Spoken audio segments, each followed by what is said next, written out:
Hey, if you want to build a successful and profitable online coaching business in the health and fitness space, this video is for you. It's a talk that I recently gave in Las Vegas, and it's called How to Be Fearless. I gave it to a room of about 50 of our students who are doing multiple six figures a year with their online fitness business.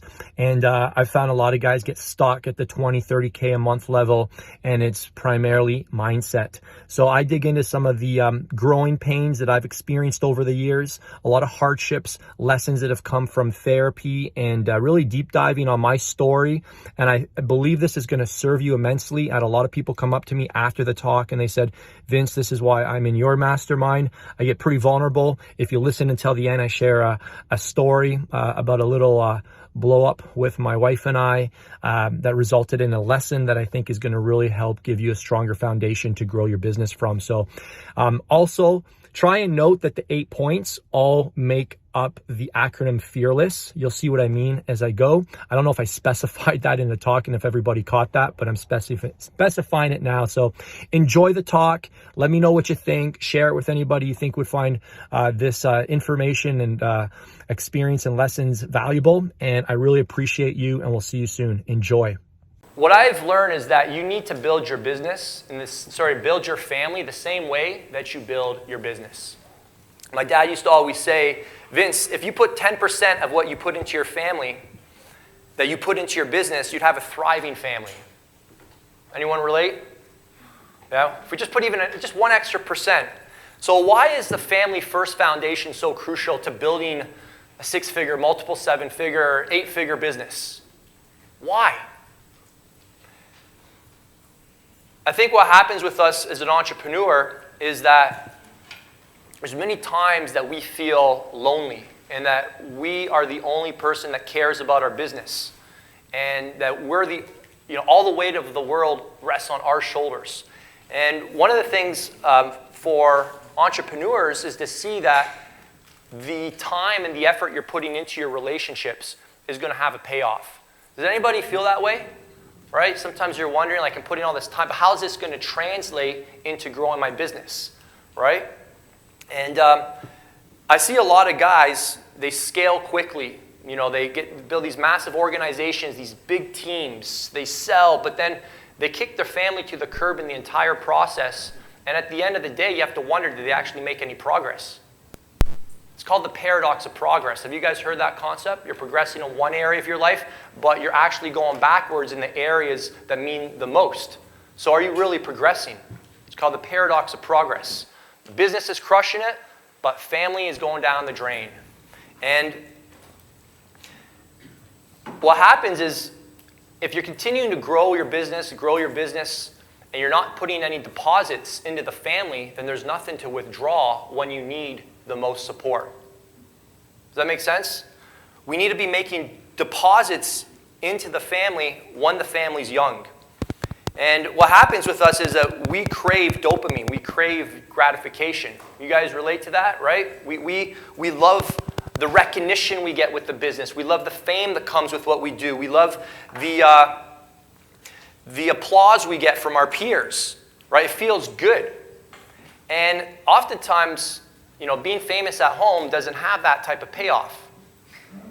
You know what I'm saying? It doesn't have that payoff, right? Me playing on the floor with John Luca, Snakes and Ladders, Battleship, reading books to my kids before bed. That doesn't go up on social media. Nobody claps for that.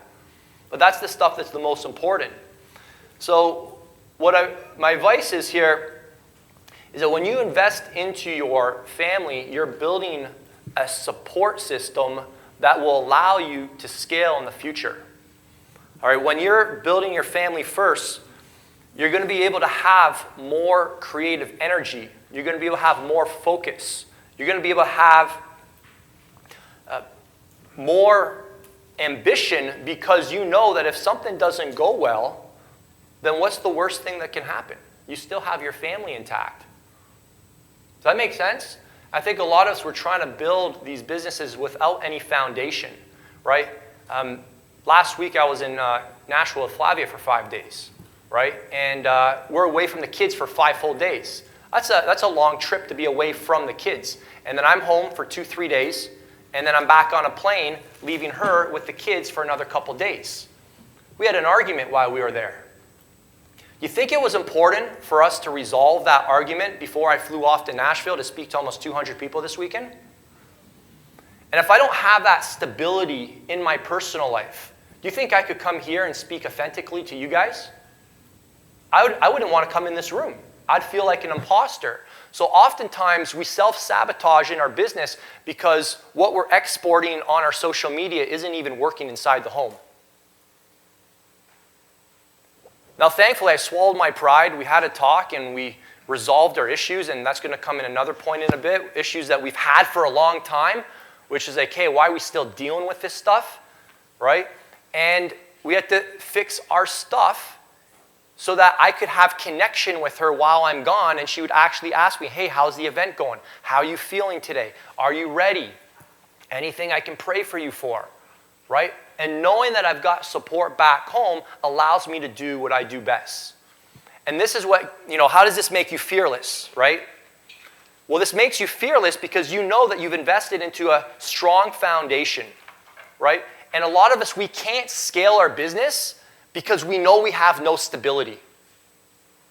There's no foundation to build off of because everything we're trying to build off of is just based on numbers, just based on metrics, not based on who we are and who we're becoming. And knowing that, hey, if business doesn't go great this month, I'm a father first. I'm a husband first. Business is a distant third. This is not who I am. This is just what I do. It's just a small part of my life. And when you can start to frame that, this all just becomes a bonus in my life. This isn't my life. This is a perk. This is what I get to do. I don't have to do this. Can anyone relate to this? Anybody want to share? What's showing up for you guys? If you don't want to open up, we can just keep going. It's okay. But for me, I think it's just really crucial to invest the time. Now, how many people have young kids at home? Okay, a lot of you guys. How many of you guys want to have kids one day? All right, so one day you want to have kids, right? So maybe you're not developing the relationship specifically with your family right now, but you're developing the relationship with yourself.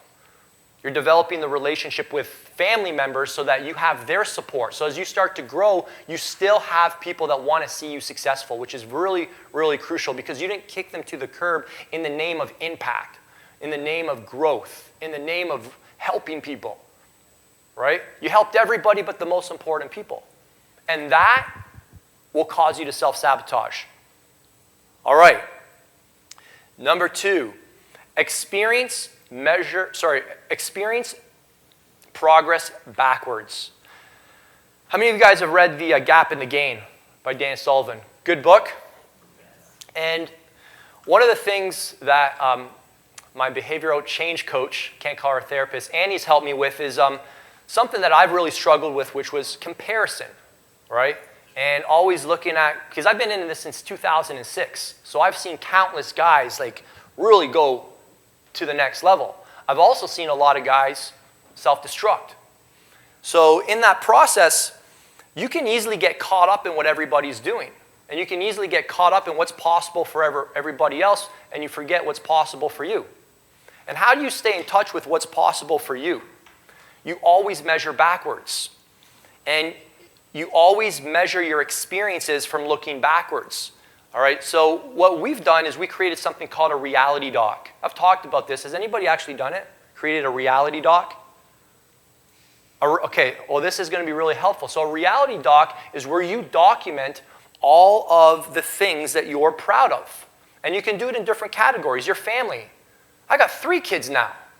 I used to be single. I used to come to this city. I won't talk about those days. I used to come to this city when I was single. I got 3 kids now. I'm a family man. All right? Very, very different type of growth. All right? Financially. How many of you guys have more money in your bank account this year than last year? Pat yourself on the back. That's amazing. How many of you have more clients? How many of you guys are serving more people this year than last year? That's freaking amazing. All right? How many of you guys have more experiences than last year? You've grown. You've matured. How many? Right? Pat yourself on the back. This is the stuff that you want to document. This is the stuff you want to take pride in. Right? This is the stuff that's going to keep you in the game. All right? So if you don't do this, what is the consequence? The consequence is you're going to spiral, and you're going to do what we call a death spiral, and you're going to lose perspective of all the gains you've made. How many of you guys easily lose perspective of how far you've come? It's always about where you're trying to go, right? Goals are like the horizon, right? You can't ever touch them. They're good, right? They're like targets, right? Targets are actually meant to be missed. Targets aren't meant to be hit. They're meant to pull you into the future. They're meant to guide you. They're meant to course correct. Targets, if you're hitting your targets, the biggest fear should be that you hit your targets because you set them too low. That's the mindset you want to have with targets. So what happens is if we're not measuring backwards, if we're not looking at all the experiences from a backwards lens, what happens is you go into a state of trauma. You start making decisions from a very trauma-induced state, in an emotional state. And this is when you lose your power. Anybody make a quick decision recently that they kind of regretted later? Maybe I acted a little too quick. Just Braven, he's the only one, only honest guy in the room.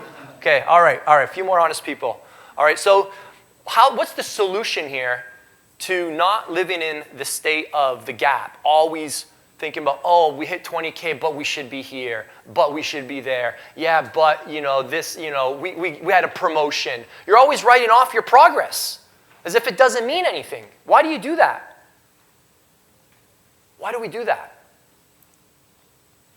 Because we're not grateful. We take the gains we're making for granted. We're entitled. We just expect this to happen, right? And I think when we can start living in a state of gratitude, and we can live in the reality of what we're actually creating, and we can say on a regular basis, we can constantly focus on, look how far I've come. Write that down. Look how far I've come. If you can live in that state, do you think you'll show up differently? Do you think you'll be more engaged this weekend? Yeah, because you're so grateful to be here. This is a privilege to be in here. This is a privilege to impact people's lives. I'm not looking, oh man, there's a few empty seats in the back. Shoot, guys, what the heck happened? Didn't we send out a second email? How come the whole room's not full, right? I'm grateful that you're all here. If I'm living in a state of, oh man, we're supposed to have X amount of people and there's only, oh man, how am I going to show up today? You're going to feel a different type of energy. How do you think your clients feel when you're showing up on social media sulking? Oh, I missed a deal. Oh man, that person didn't renew. Oh, we got a refund, right? That energy is going to destroy your business. So we have to be aware of that. So we need tools that help us stay in tune with the gains that we've made. This past year, I hired Bedros Keuilian. I paid him $100,000. He doesn't have any payment plans. Wired that to him in one shot in December to work with him for 1 year of private coaching. At the start of the year, when we talked the initial discovery call, we talked about lots of different plans of expansion. All these, lots of big plans for expansion. All these different ideas. And interestingly, we experienced a lot of contractions this past year. What I learned is that it takes a lot of contractions to set up the next expansion. And I had no idea that to get to the level that we want to go to, that it was going to expose problems that I never addressed. New problems. Another way to see them is new blessings. New blessings. I get to deal with this new challenge. And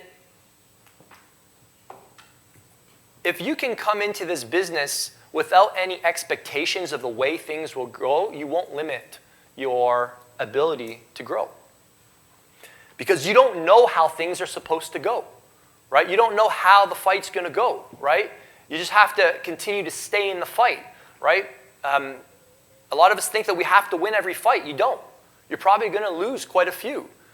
The one thing you do have to do is you do have to fight every single fight, right? And the only thing that's going to cause you to lose the fight is if you quit. If you just keep staying in the fight, you're going to eventually get to the next level. So why does this make you fearless when you have a state of gratitude? Because you're always in a state of gain. When you're always in a state of learning from experience versus living in the gap, you're going to always be grateful for the lessons that you're gaining. And we can listen to podcasts all day, hear about, he's having this lesson, it doesn't actually hit when it lands home. When you experience it. Like, holy crap, wow, this is the fight I'm in right now. And when you can start framing all of these challenges as lessons, then you're going to be able to embrace where you're actually at. Hey, this is the fight that I'm in right now. And I'm grateful that I'm here. Is this registering? Anybody want to share anything on this before we move on to the next one? What's showing up for you guys? Yeah, Kyle. Yeah, man, I go back and forth every day between like fear and then gratitude, scarcity, and abundance. It's like it can be hour to hour depending on like what's going on, or who I just talked to, or who just canceled, Right. who just bought. Yeah. And it's like,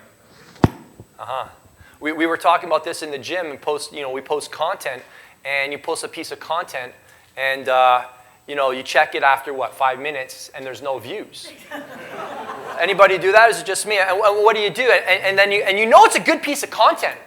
Like, I know this content is good, but according to social media, after 10 minutes, it's not good. But then I check an hour later and it's got a ton of views. Why did I go to social media to validate what I knew was good? Why do we do that? It's normal, but it's things that we need to address or to limit your experience. Number 3, everything that you need is accessible to you right now. This one's going to hit home. How many times do you feel like there's something missing in your business? That there's something outside of you that you don't have access to? Ever feel that? I wonder what they're teaching in that mastermind. I wonder what they're teaching in that sales course.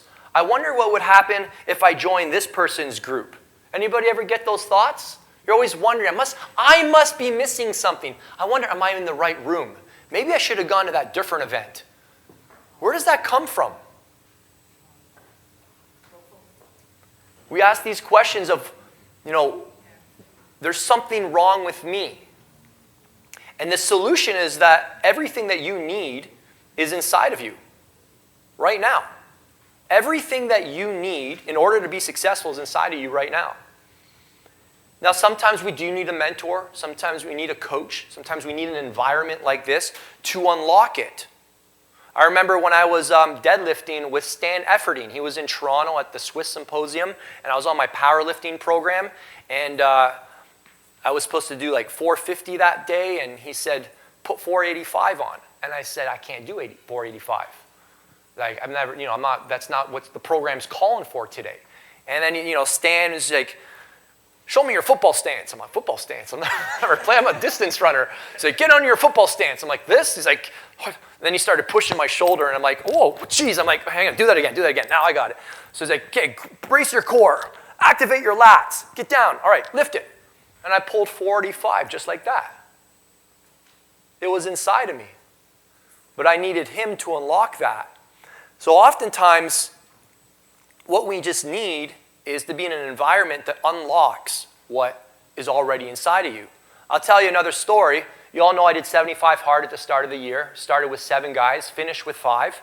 And I had attempted 75 hard 3 times in the past. For those who don't know, I failed all 3 times. I didn't get past day 21.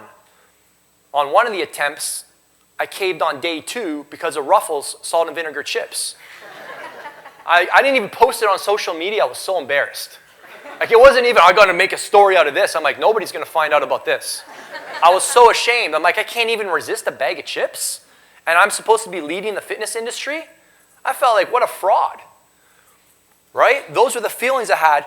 And, want to get back in shape. I'm looking at different plans out there. Maybe I should go with this plan. Maybe I should go with this diet. And, maybe I should, try these supplement stacks. Guess what was missing? A hard commitment. The reason I was unsuccessful, a hard commitment and accountability. I was too prideful to do it with a group of guys. I didn't want to get into a group of guys and have to text them at the end of the day that I did it.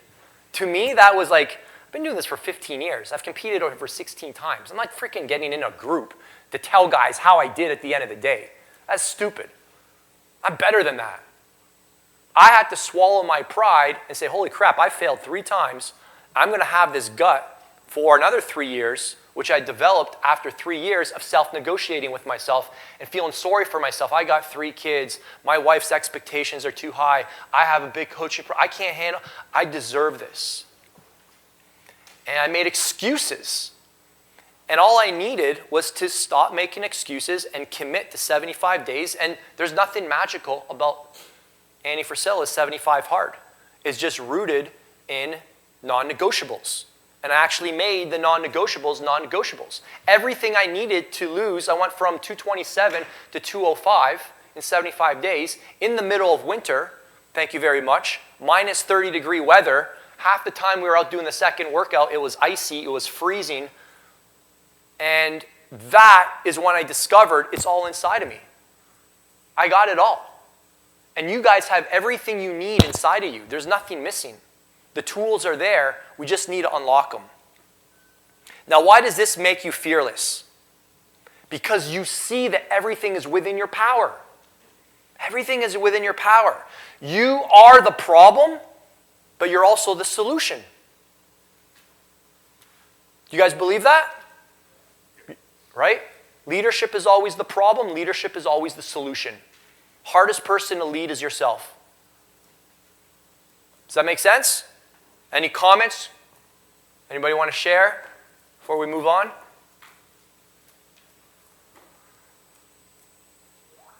All right. Resourcefulness to develop and reinvest. We're going to talk about resourcefulness. As you want to scale your business, you're going to have to build a team. And you're going to have to develop your resources. A big part about investing into Bedros' coaching for the past years is that I got access to an EOS implementator, and I got to learn how to structure an organization. Stuff that I didn't have coaching on in the past. I'd read Traction. I understood, I heard about these concepts, accountability charts, rocks, quarterly meetings, all these different tools that you have, 1-year plans, 3-year pictures. But no one had ever taught me how to implement them into a company and how to actually do them properly and create scorecards and all this neat stuff. And this past year, I invested into this to help develop our program because this wasn't something that our team had, and nobody on our team had it either. So a part of developing your organization is developing your team members and to invest into them. And I think, how many of you guys have the mindset that, well, I'm paying them this much money, they should know what to do? Anybody ever struggle with that? Yeah, but I'm paying them, they should know.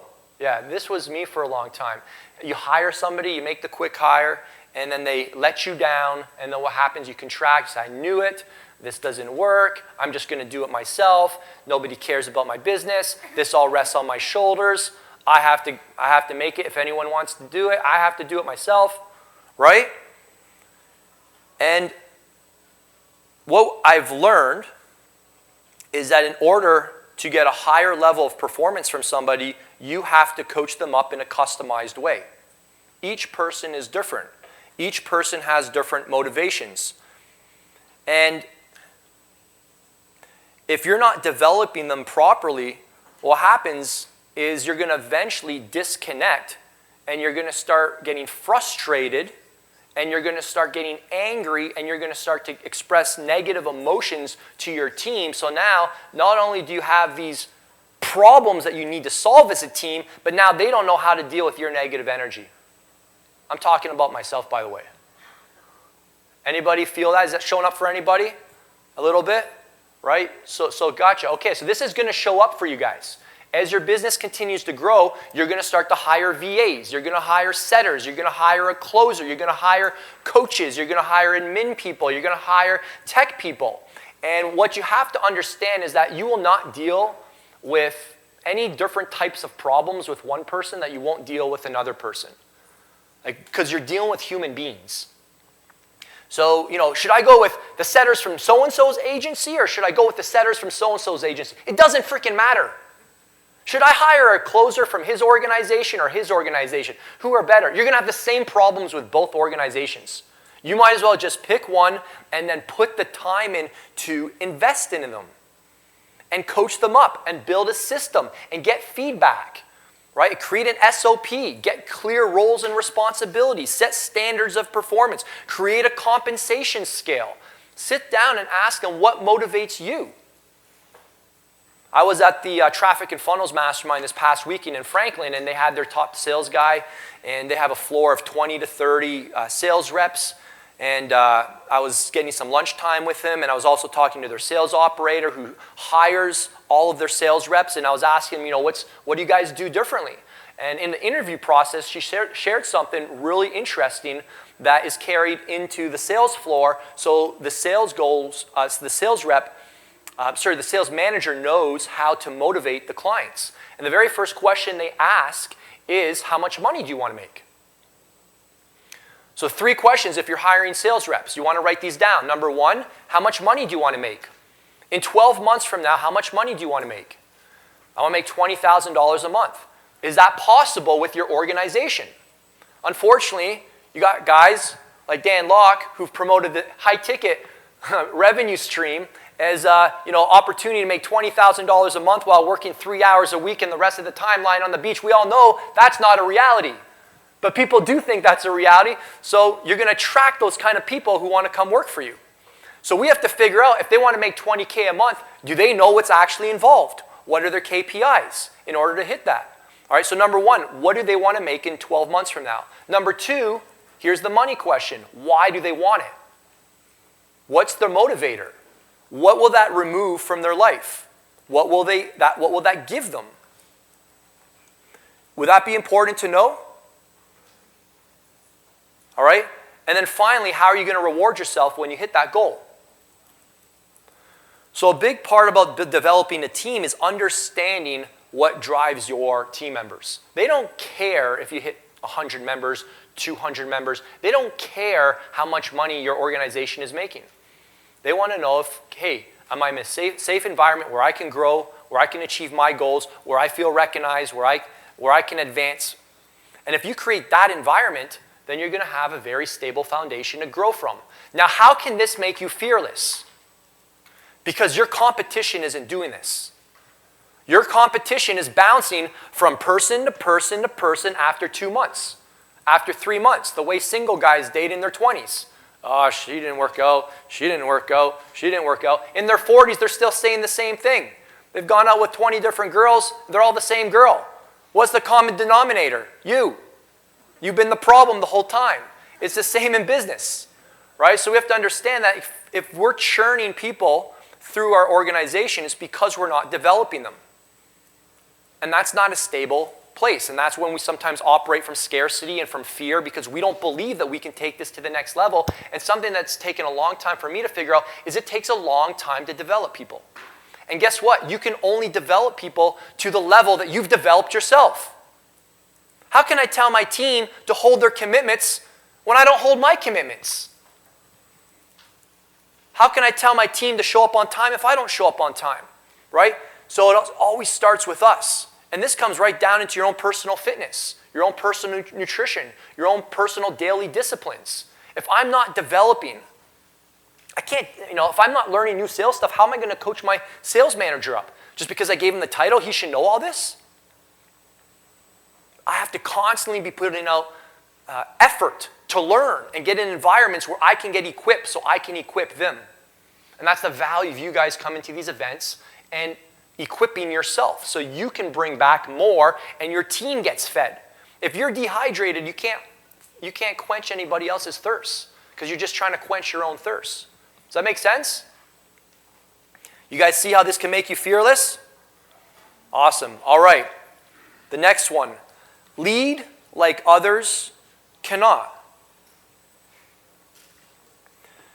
Embody a way of leading that others can't. Has anybody ever wronged you? Where you feel like I got to show them? You ever feel like you've been taken advantage of, ripped off? You always, your instant reaction is to go low, throw a low blow, to punch back. It happens all the time. It brings the worst out of us, right? Your wife yells at you, your husband yells at you, says something to you. What do? Instead of being the better person, what do? You snap back. Oh, yeah? Yeah, but you did this. Oh, yeah? Anybody ever do that one? Right? You punch. You play dirty. You punch dirty. Right? And a part of building a business is that when people do you wrong and when something negative happens to you, you have an opportunity to embody leadership. I'm not perfect. There's so many times I'm like, God, I didn't handle that situation well at all. Oh my gosh, I wish I could completely erase that. Sometimes I have bad calls. I text my team, guys, I'm so sorry for that negative energy. That won't happen again. Please hold me to a higher standard. I'm like, I just brought this negative energy on the team. And I'm like, man, like they know that, things are, there's a rough patch we're in right now. And I show up and they're like, okay, so I guess I'm allowed to act like this too. So if the boss is emotional, can I get emotional too? If the boss yells, can I yell too? So we have this opportunity to lead. And I'm trying to teach my kids, it was so funny, I was driving into the school the other day and I was asking my 4-year-old, 7-year-old, and 9-year-old if they knew the difference between building a house and building a home. Anybody know the difference? A house is what you live in, and a home is where the heart's formed. Anybody can build a house. Anybody can have a house. The question is do you have a home? All right?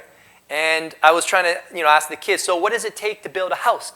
Maybe the analogy was maybe a little too advanced. Like, hammers, right, guys? And we need floorboards, and we need trusses, and we need cement. And like, they don't know what I'm talking about. I'm like, this is good. I'm going to keep going here. Maybe they'll remember one day. And then I asked him, so guys, that's what it takes to build a house. What does it take to build a home? What about kindness? Do we need kindness to build the home? Yeah. Do we need patience to build the home? Yeah. Do we need love to build the home? Yeah. Do we have to be, and I started to share all the different fruit of the Spirit. All right? And, they didn't get it. But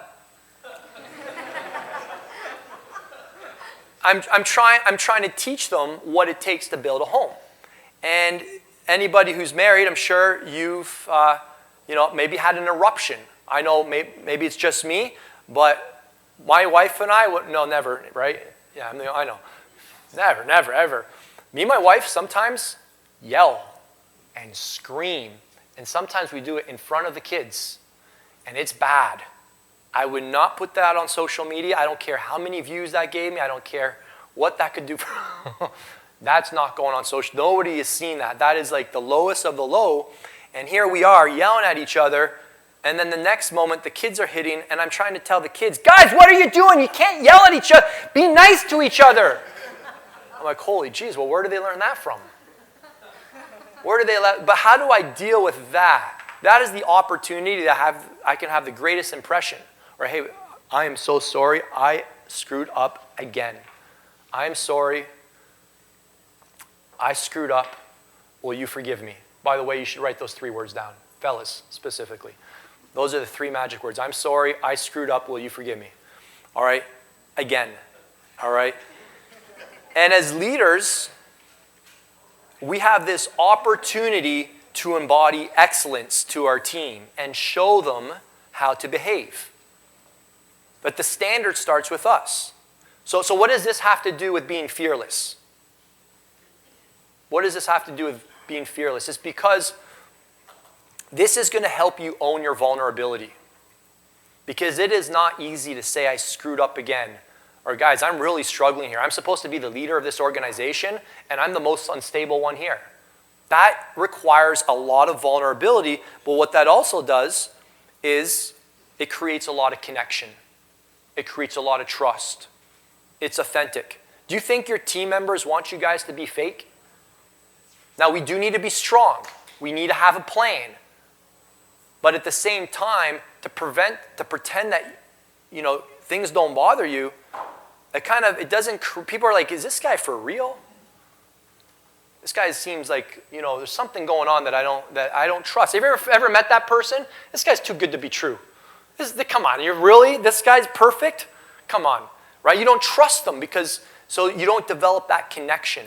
And that's sometimes important to bring the team closer together. So, That's it for that one. Any questions on lead like others cannot? In the process of becoming fearless. Awesome. And listen, when you lead like this, guess what? You're teaching your team how to do this as well so that they can teach the team underneath them. This whole talk's on how to scale. In order to scale, you need a team. So this is how this all ties in together. All right.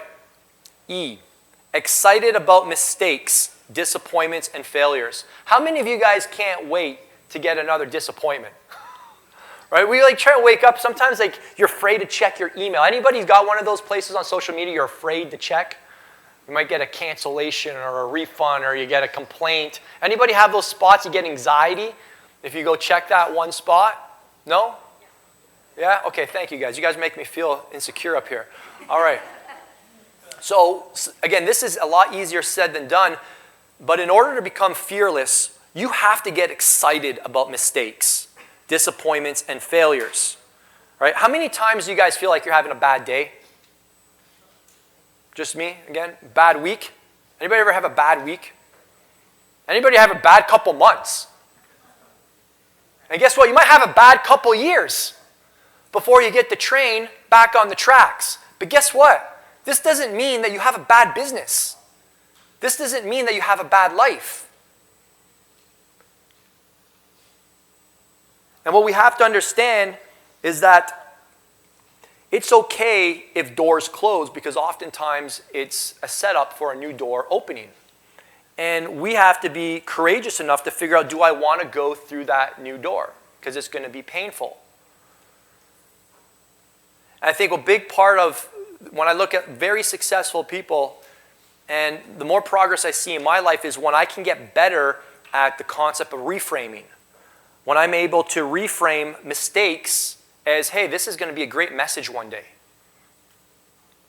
And I can reframe disappointments as, wow, I'm getting developed again. Sometimes I don't want to be developed anymore.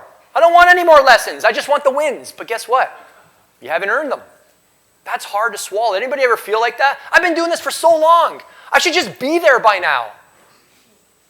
So what's happened is you've stopped desiring the development more than the destination. You just want to get to the destination. Why is the destination so important? Are you that insecure? You have to get to the destination? What's wrong with the development as the actual reward? And that's a tough, tough thing to embrace. And that's something we all have to wrestle with. And then how do you reframe your failures as winning? Oh, Vince, this sounds horrible. Like, what are you talking about today? But when you fail, this is when you gain the greatest lessons. Am I right? Narit. I was going to say, I think that's really similar to what we tell our clients. Like, in their journey, there are failures, there are deaths.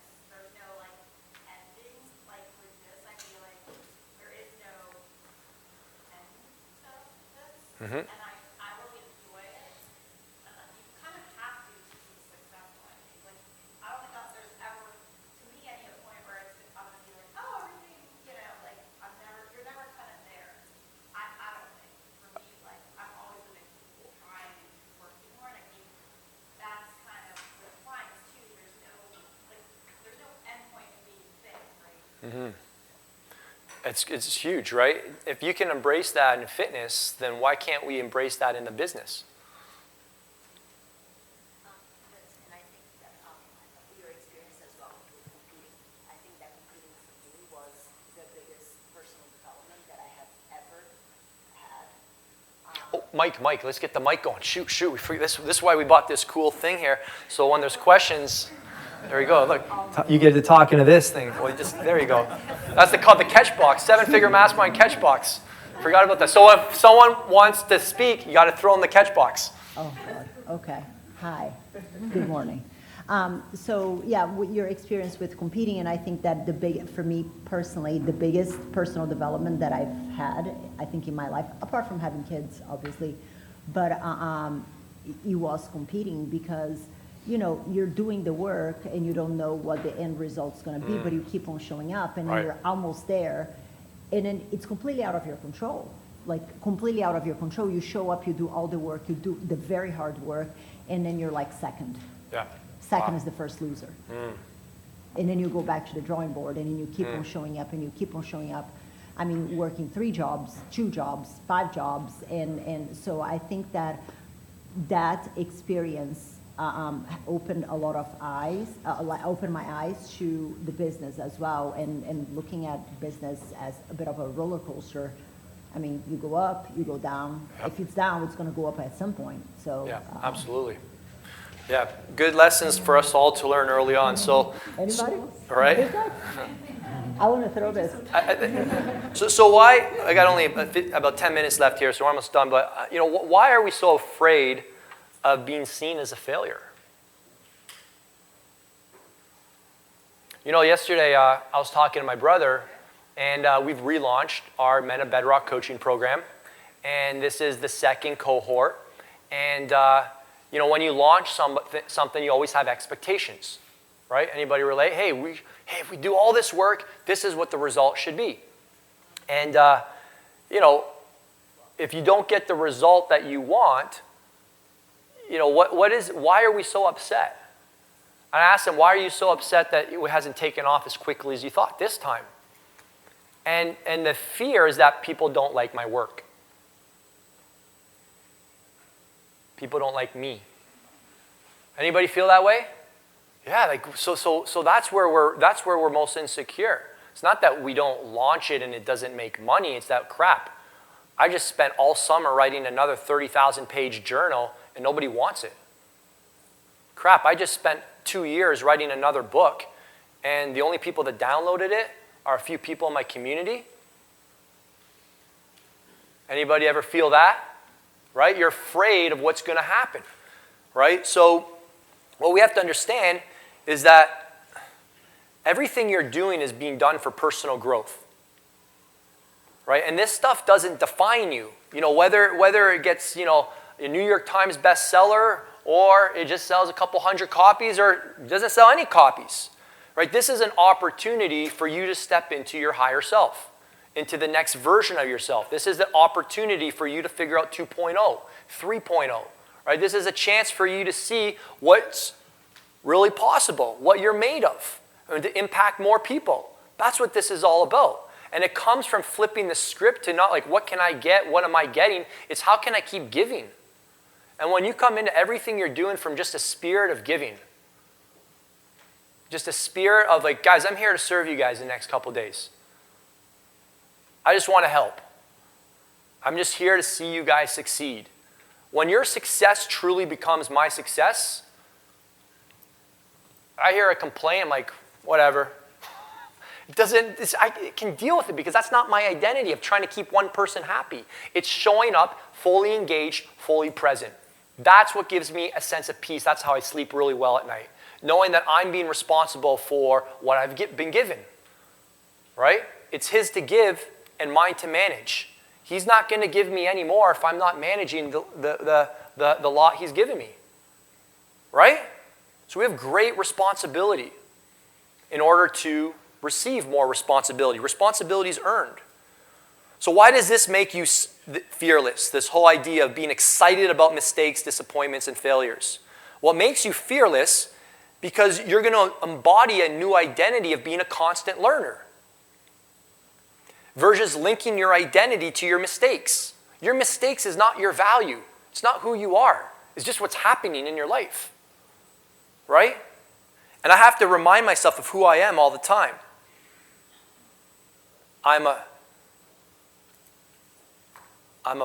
son of Jesus Christ. I'm biblically anchored. I'm a world dominator. I'm a loving father. I'm a present husband. And I will be undenied. I tell myself that all the time. I tell myself who I am so that I'm not defined by what I do. And that's what keeps me going every single day. Does that make sense? You got to figure out who you are. If you don't know who you are, then you'll let the world tell you who you are.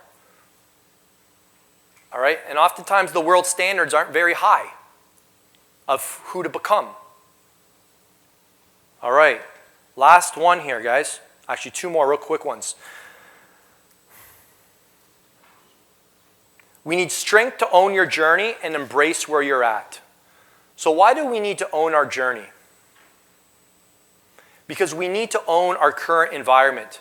I think a lot of people are projecting into the future of what they should be doing rather than focusing on what's in front of them. Anybody ever get caught up in what they should do next as opposed to just hyper-focus on what's right in front of you right now? Right? It's like the skinny guy joining your coaching program. He's 140 pounds, and he's asking about when do we shred? I'm like, bro, you can't sculpt a pebble.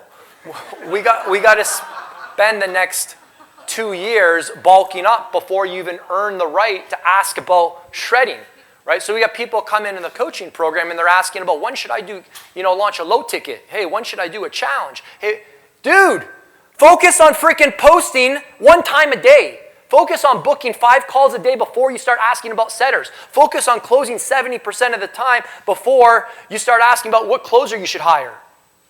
You don't even have a right to ask about these questions. It's okay to be curious, but to waste energy on them is robbing you of the journey that you're on right now, right? So we got to stop getting ahead of ourselves. That is the solution. Stop getting ahead of yourself. I've been doing this for 16 years.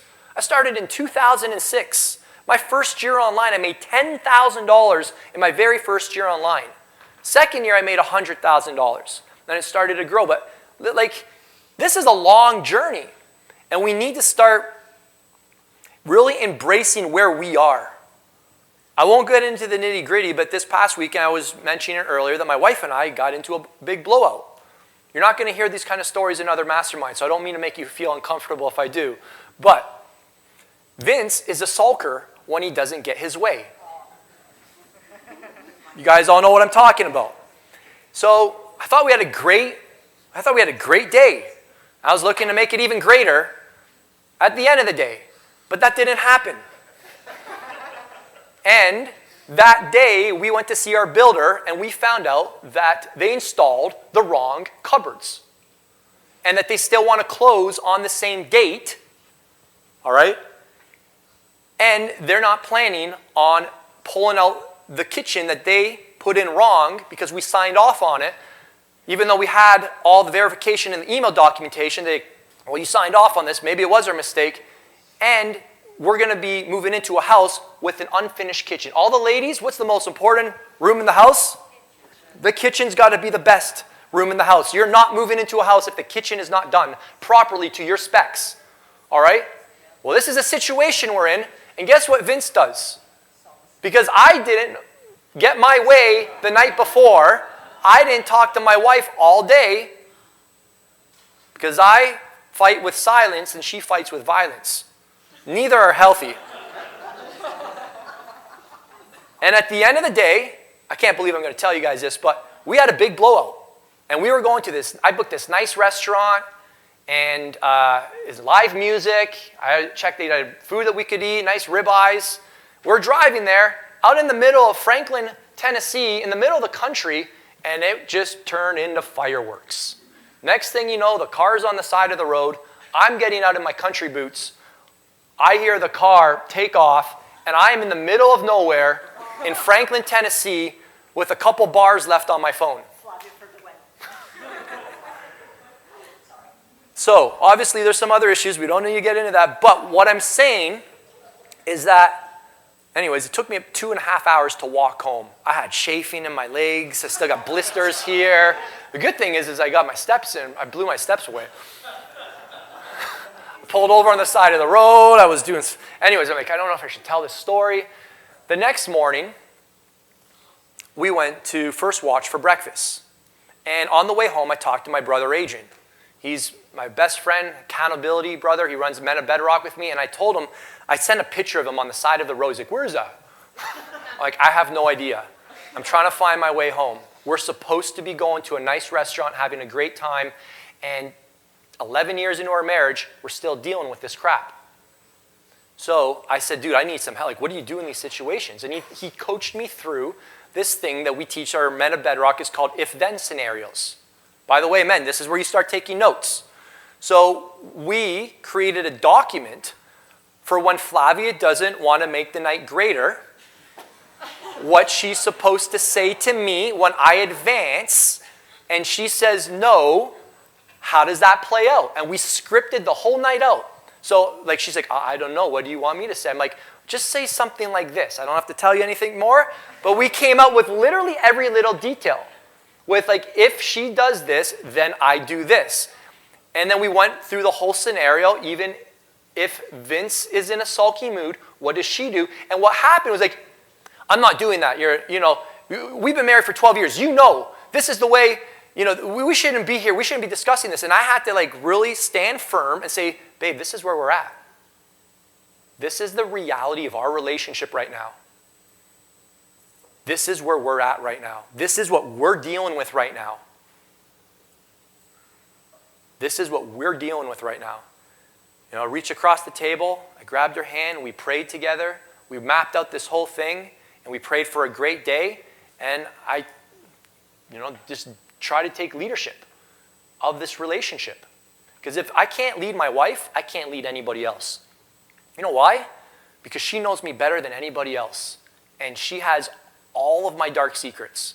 She's got all my trump cards. She knows exactly what card to play. If I do this, she can play that card. If I do this, she can play that card. If I do this, she can play that card. I'm like, just put a bullet in my head. I'm done. Like, you got me.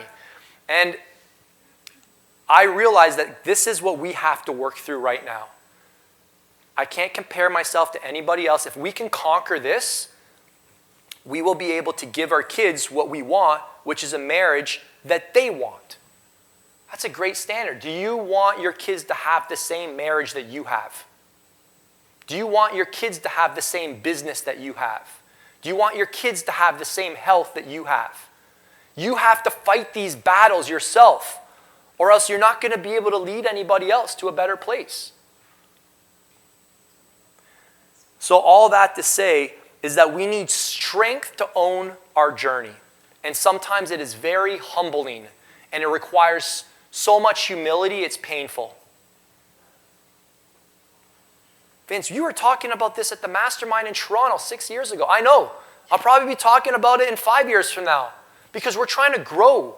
We're not trying to have a superficial relationship. We're trying to go deeper. If you want to go deeper, if you want to grow, it's going to get harder. I think we have this distorted reality that as your business grows, things get easier. Does anybody think that? It doesn't. It gets harder. If you don't want it to get harder, go backwards. Don't climb up the mountain, climb down the mountain. The air is thin up there. It's riskier up there. It's lonely up there. You don't have to keep going up. You can just settle and camp out at 10,000 feet. You don't need to go to 30,000 feet. No one's making you. So we need strength to own our journey. This is where we're at, babe. Crap. Anyways, let me get back on track. But you guys feeling this? Okay, awesome. The last one, guys, is we need sustainable long-term connections. You have to build connections that are authentic, sustainable, and long-term. All right, if you want to be able to scale, if you want to be fearless, you need relationships. Talked to Annie about this back when we were looking to figure out the lineup for the Nashville event. And I was afraid to reach out to certain people to come speak because I was measuring my value based on how much money I made. I'm like, they make so much more than I do. What value do I have to them? And the problem with that is I was seeing that relationship purely transactional. And I see this as actually a big problem with a lot of people that everything in their life, not everything in their life, but a lot of stuff in their life is transactional. Even in like joining a coaching program, it's what can I get from this coaching program? Everything's transactional. And as soon as something doesn't work for what can I get, then they disconnect and they go lonely and they go dark. As opposed to learning, how do I get connected to this community more than ever? How do I leave this event this weekend more connected to everybody in this room than ever before? Where I have a room of people who've got my back, who I can go to if I'm stuck, so that I have the confidence to grow because I am connected with people. I've built real, authentic relationships. Because that's all you've got in this business.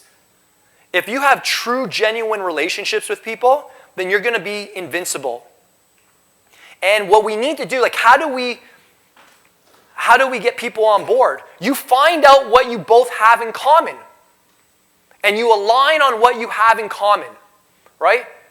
I told Wes, I know what he's all about. Like, I was intimidated as Wes Watson to come and speak at my event, even though Bay just vetted me and said, hey, you got to go speak at Vince Dalmani's event. I was scared to say, yeah, why is he going to want to come to my, because all I'm thinking is what I have to offer him in terms of one area of my life. And I'm intimidated by certain people. Annie had this amazing thing she said to me. She says, how do you know these guys aren't intimidated by you? I'm like, what do you mean? Well, you have an amazing family. You've been around for over 15 years. You've got a great reputation. You've got a strong faith. How do you know they're not intimidated by you? By what you have and what you're bringing to the table? And then when I realized that, like, wow, I have so much more to give to people than just, yeah, this is what our business is doing each month, and this is how we're doing it. That's just one part of my life. Small part of my life. It's taken me a long time to really figure out, like, the business, like, to separate your identity from the success of your business is a hard thing. And I bet a lot of you guys are feeling it right now. If you are, it's normal. As you start to get through this, you'll start to be able to show up more authentically without the intention to get anything. I started to realize, like, I have to do these events. I have to get these individuals to come speak because of who I am. My truth is that I am most alive standing right here in front of this room. This is when I feel the most alive. This is when I know this is who I am. This is why I've done everything I've done. And I know the power of these events because I'm a product of these events. These events cost a lot of money. But I'm not a product of doing virtual events. I love our Zoom calls and all that. This is what I love. This is how I got to where I've gotten, bringing people together. And this is why I push these events. This is why I tell people, you got to come. Right? And this is why I built my whole business model around live events. So the solution for building your network is to find common ground around your values and around your mission so that you guys can both achieve your desired futures together. And this requires a lot of touch points.